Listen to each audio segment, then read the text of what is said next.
Lisa ငယ်တုန်းကပေါ့ Lisa ကကြိုးတစ်ချောင်းကိုမတော်တစ်ဆက်ဆွဲလိုက်မိပြီးထမိန်မောင်းကိုပြုတ်ကျသွားတော့သူစပြီးငိုပါလေတော့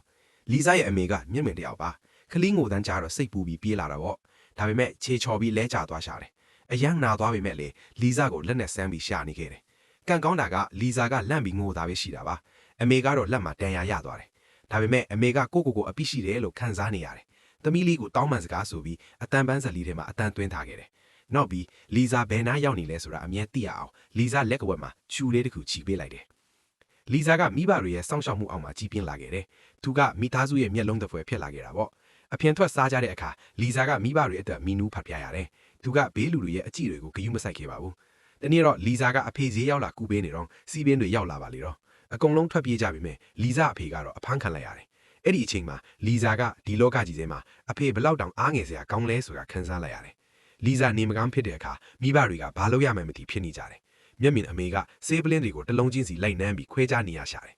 Lisa အရွယ်ရောက်လာတော့သူ့စိတ်ကလေးပြောင်းလဲလာတယ်သူဒေါသထွက်လာတယ်မိဘတွေကတိတ်အားနေလို့နဲ့လို့မြင်လာတယ်မိဘတွေအကူအညီတောင်းရင် Lisa ကအေးဆက်ဆက်နဲ့ပဲကြည်နေတတ်တယ်အမေက Lisa အဝတ်စားတွေတေးတက်ရလားဆိုတာအမေလည်းလက်နဲ့ဆန်းပြီးစစ်ဆေးပေးလိရှိတယ်အဲ့ဒါက Lisa အတွက်ဝန်တော့ဝန်ပူကြီးထူလို့ဖြစ်လာခဲ့တယ်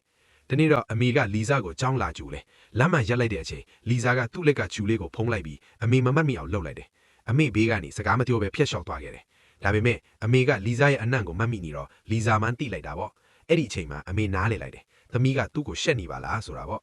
Lisa အိမ်ပြန်ရောက်တော့ပြဿနာတက်ကြတာပေါ့ဒေါဖာထွက်နေတဲ့အမေက Lisa ကိုတမယားပေးထားတဲ့ဖုံးကိုလွှင့်ပစ်လိုက်တယ် Lisa ကလည်းစိတ်ဆိုးပြီးအခန်းထဲဝင်အမေအမျက်တနာသိမ်းထားတဲ့တိတ်ခွေတွေကိုဖျက်ဆီးပစ်လိုက်တယ်ရန်ပွဲကပိုဆိုးလာပြီး Lisa ကအမေကိုတွန်းထုတ်ပြီးအိမ်ကနေထွက်ပြေးသွားတယ်မိဘတွေကတညာလုံးထိုင်စောင့်နေကြတယ်ကျောင်းကိုဖုံးဆက်မေးပြီးမြဲဘယ်သူမှမသိကြဘူးအဲ့ဒီအချိန်မှာရဲစခန်းကနေအကြောင်းကြားစာရောက်လာတယ်အလောင်းတစ်ခုတွေ့ထားတယ်တဲ့အမေကရင်တွေတုံပြီးအလောင်းသွားကြည့်ရရှာတယ်လက်မှာအမာယုတ်မရှိတာကိုစားမိမှအမေစိတ်သက်သာရသွားတယ်အဲ့ဒါ Lisa မဟုတ်ပါဘူးတကယ်တော့ Lisa ကသူ့ကောင်လေးနဲ့ရှောက်လဲနေတာပါတနေ့လုံးအဖေမှနေပြီးအိမ်ပြန်ရောက်လာတော့အိမ်အခြေအနေကိုမြင်ပြီး Lisa နောင်တရသွားတယ်အမေတန်ဖိုးထားတဲ့အတန်ပန်ဆက်လေးကိုပြန်ပြေဖို့ကြိုးစားရင်တိတ်ခွေအဟောင်းလေးတစ်ခုကိုဖွင့်မိသွားတယ်အဲ့ဒါက Lisa ငယ်တုန်းကအမေငိုပြီးတောင်းပန်ထားတဲ့အတန်ဖိုင်လေးပါအဲ့ဒီအချိန်မှာပဲ Lisa နားလေသွားပါတယ်အမေကသူ့ကိုချုပ်ချဲချင်တာမဟုတ်ပါဘူးအချစ်တွေနဲ့ကာကွယ်ပေးချင်ခဲ့တာပါ Lisa အိမ်ထဲကနေအာဝီပြီးထွက်သွားတယ်မိဘတွေကိုလိုက်ရှာတာပေါ့မိုးသေးသေးနေတဲ့မှာမိဘနှစ်ပါးကလမ်းလျှောက်ပြီးရှာနေတော့ပါအမေကငိုပြီးသမီးရဲ့အမေကအမေဆိုးကြီးပါဆိုပြီးအော်ဟစ်နေရှာတယ်နောက်ဆုံးမှာ Lisa အထံကိုအမေကြားလိုက်တယ်